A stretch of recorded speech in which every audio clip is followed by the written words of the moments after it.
Hello Guruji నేను వెంకిని. చెప్పు వెంకీ. మాటండి గురుజీ ఎంతలా ఉంది? మాట ఎలాగుంటా నీకెందుకు రా, మ్యాటర్ అంటే చెప్పు. తప్పైపోయింది గురుజీ. ఆ అమ్మాయి ఉంది కదా, ఏ అమ్మాయి రా? అదే నా కాబోయే భార్య.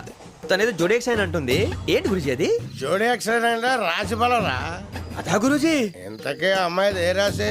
స్కార్పియో అని ఏదో కార్ పేరు చెప్తున్నాడు గురుజీ. అది కారు కాదురా, వృచ్చిక. అలాగా అండి, మరి నాదో? ఎప్పుడు పుట్టావురా? గురుజీ మా చిరనాలు మీకు తెలుసు కదా, మళ్ళీ అడుగుతారేంటి? అయితే నువ్వు ఏరియన్ రా. ఏరియలా? వాషింగ్ వాటర్ పేరు చెప్తారేంటి? మరైతే మా ఇద్దరికి బాగా కలిసిపోతుంది కదండి. బ్రాందీ సోడా కలిసినంత స్ట్రాంగ్ గా ఉంటది. అయ్యో థ్యాంక్ యూ గురూజీ, అంతా మీ ఆశీర్వాదం. మళ్ళీ మీకు టచ్ లో ఉంటాను. మీకు ఇన్కమ్ ఫ్రీ కదా గురూజీ? ఏరా, నాకు అవుట్ గోయింగ్ కూడా ఫ్రీయే. అదేలాగరా? చలమా బుజ్జి గారిది.